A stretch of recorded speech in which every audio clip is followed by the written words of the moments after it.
Today on Judge Faith, an international romance with promises of lasting love ends in divorce and a dispute over who's going to pay for the expensive wedding bill. I said, well, I'm really thinking about taking a trip back to Jamaica because I've been there before. And he said, oh, I wish you would. He said, if you come to Jamaica, then maybe, we can get together and you can become my wife. The way she portrayed herself in Jamaica, I see her way up. And when I come here, she's way down. I've heard about so many after they get this man here, it's a total different thing. Well, was it a total different thing or not? Faith Jenkins. Her distinguished legal career began when she graduated first in her law school class. She quickly became a tough New York City prosecutor and then a preeminent legal analyst on cable news. And now she's the judge in her own courtroom. Her cases are real and her rulings are final. She is Judge Faith. Plaintiff Sandra Price says she knew the defendant for years before she agreed to marry him. But the day he arrived in the States was the beginning of her hell. She's suing for wedding expenses, related fees, and emotional distress. Defendant Everett Pollock says he doesn't owe any money because he didn't take any money, as Sandra only married him for money and sex. He's countersuing for emotional distress. All rise. Court is in session. The Honorable Judge Faith Jenkins presiding. Please be seated. Your Honor, the litigants have been sworn in. This is the case of Price versus Pollock. Thank you, Honor.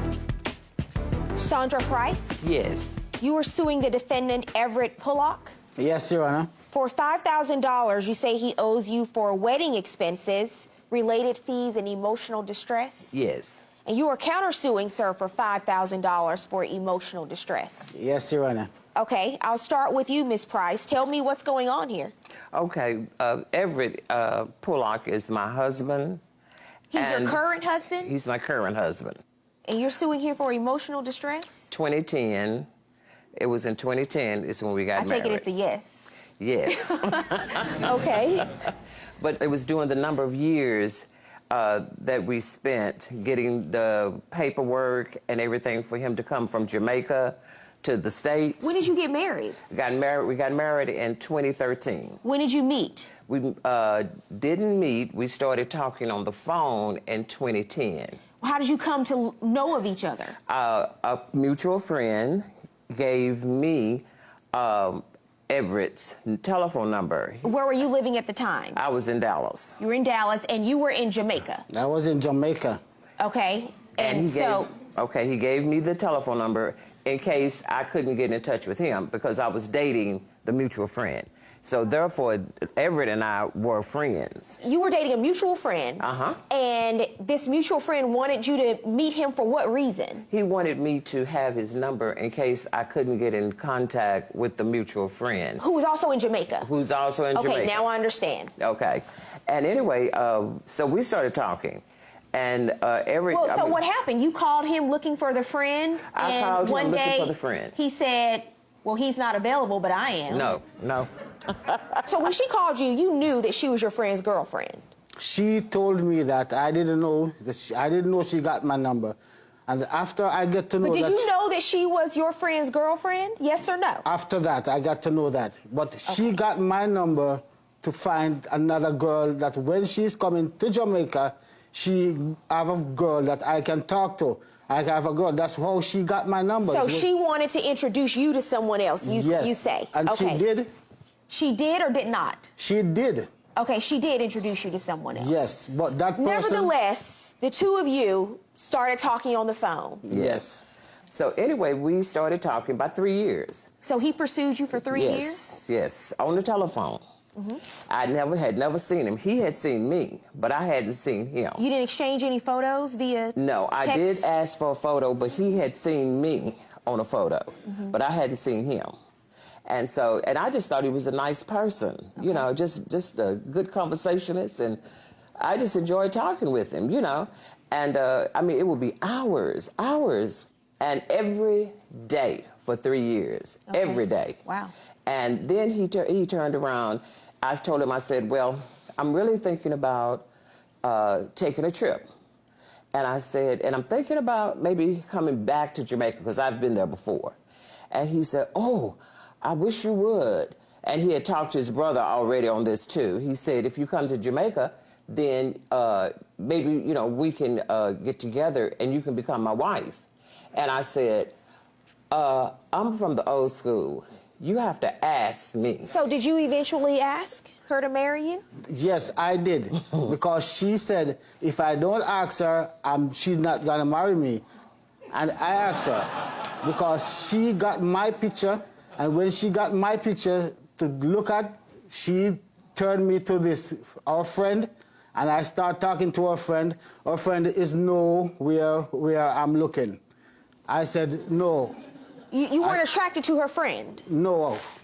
And then when I sent the picture to her, then after we start talking again, she said, oh my God, how could I take a picture like this looking at you? Hey, you just turned me on, and how could I give someone else this picture? Huh?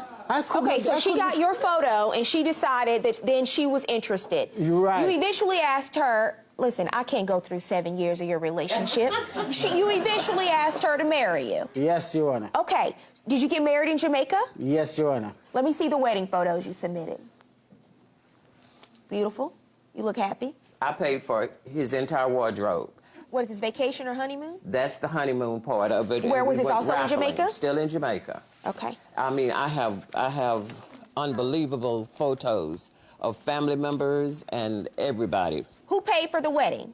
She paid for the wedding, Your Honor, because I didn't have that money. And she Okay, said well now she's do it. suing you to get that money back. That's why we're here, for emotional distress. Yes, Your Honor. Now, if married couples could sue for emotional distress, I'm gonna tell you, I'd be here all day, every day. Coming up, did the long-distance romance get cut short upon arrival? It was like Dr. Jekyll and Mr. Hyde. He started talking about other women. Never, Your Honor. You moved to Dallas and it was on and popping? Plaintiff Sandra Price says Everett became a totally different person as soon as he arrived in the States. She's suing for wedding expenses, related fees, and emotional distress.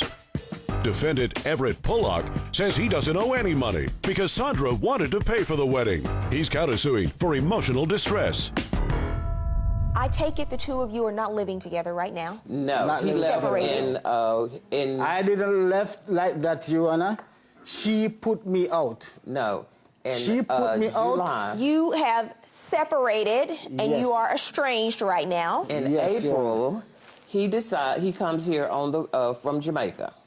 I finally got all the paperwork. I did all the paperwork, no lawyers or anything, and I paid all the fees. He came on the 21st of April. On the 21st of April, he got off the plane. It was like Dr. Jekyll and Mr. Hyde.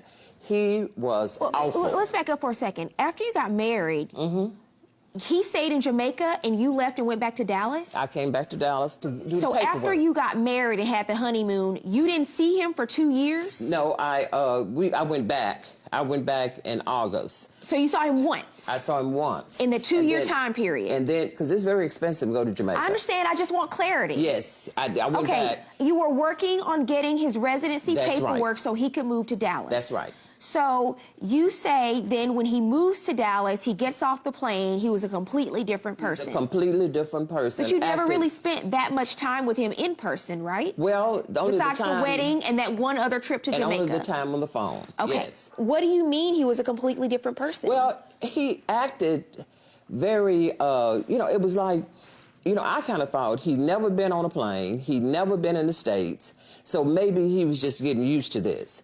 This man came in full force, acting like he was in charge of everything. Just, real ugly. And he started talking about other women. And we had never had that conversation. I'm going like, why are we talking about other women? And I said, we don't do that here. We don't talk about other women. We're trying to build this house. What do you mean talking about other women to you? Well, I have a girlfriend. He got this girlfriend or something, he says. So, I went along, I joked. I said, oh, well, okay, my boyfriend this. I don't have a boyfriend. Still don't have one. But my point with him was that, why are you going to bring up another woman when I'm the reason you're here?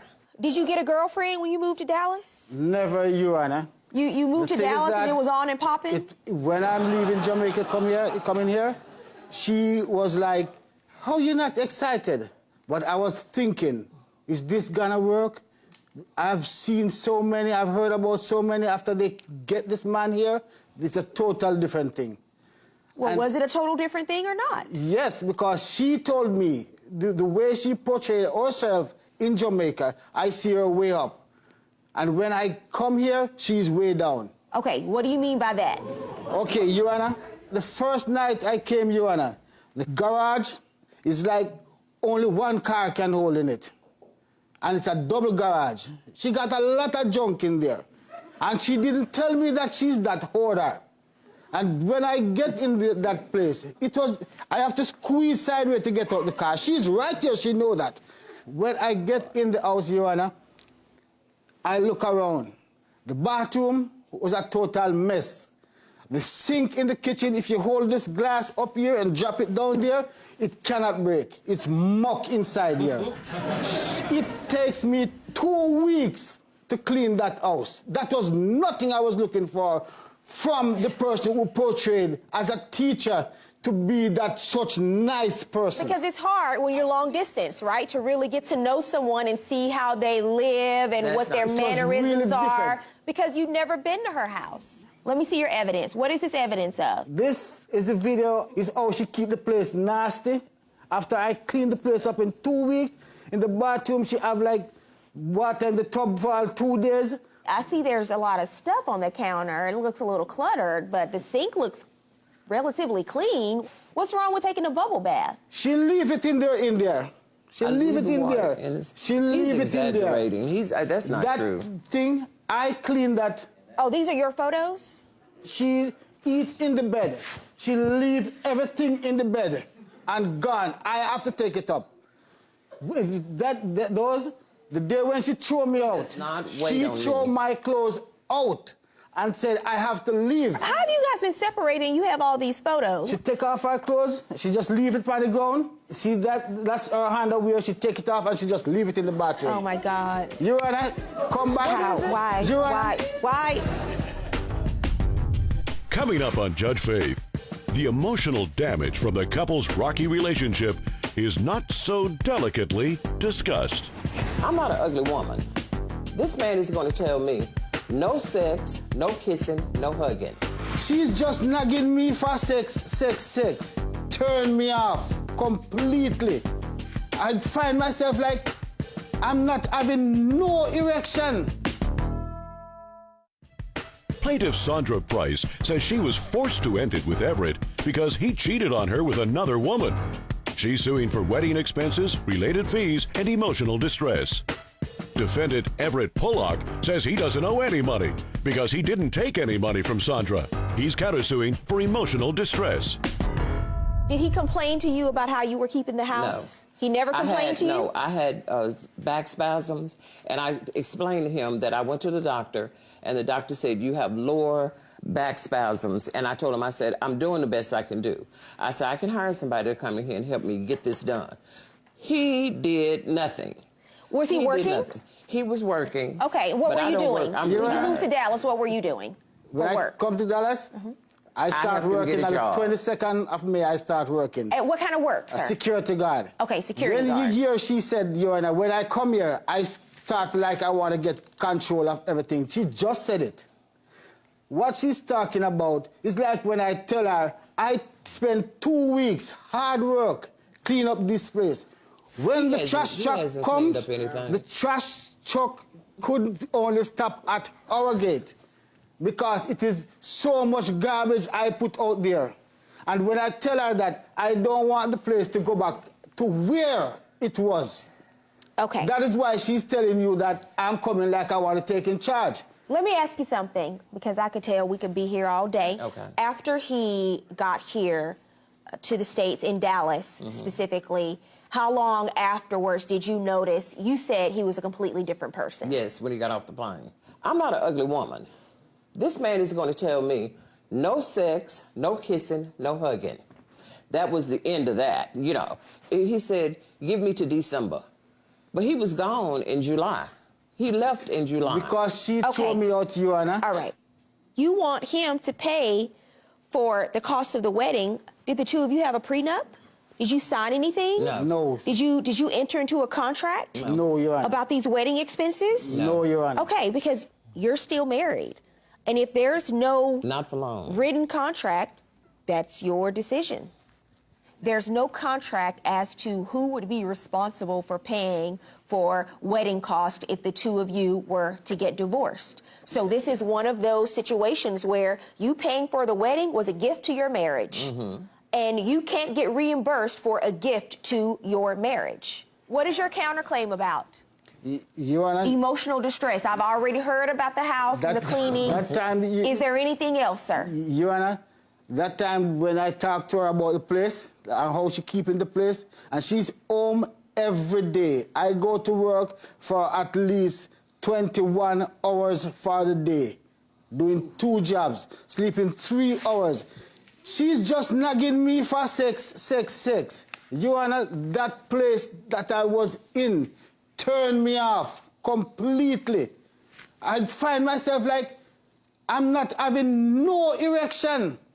And Your Honor, I told her I cannot have sex because I have no erection in this dirty place. Erection was like it's gone. I heard you the first time. I heard you the first time. Your Honor, what I have to do, she knows these pills. She knows these pills. What is that? I have to start taking. Mr. Pullock, put the bottle down, sir. Coming up, Judge Faith rules. And now, Judge Faith rules. I understand you've submitted your photos and you've given me very descriptive testimony here today. Yes. And I appreciate your candidness, but you do not have a claim for emotional distress against your spouse. The two of you just didn't know each other well enough. No. And when you moved in together, you had no idea what it would be like to live with the other person. It's very different when you're talking on the phone and it's long distance because your imagination takes over and you don't know the reality of what it's like to really be around this person day in and day out and live in the same household. And your dream really became reality when the two of you moved in together. But don't you have to learn that? Don't you have to get together and try to learn that? This man came out of a before shack. you get married. Before you get married. He came right? out You of a did shack. afterwards. You did afterwards. And Yeah. that's the issue. When you buy a car, you don't test drive it test after drive it you buy before. it, right? You test drive it before. What I'm saying is you get to know each other in advance. He wasn't here very long at all, and he's out working 16-hour days. He's a hard worker. But now you're here in court, you're suing for emotional distress. I'm not awarding either one of you emotional distress for a failed marriage. It just didn't work out. This is when you dissolve the marriage and you go your separate ways. And he's not legally obligated to pay you for a wedding you chose to pay for. That was a gift to the marriage. Both of your cases are dismissed. I wish you two all the best Thank you. in your Thank divorce. you very much, Your Honor.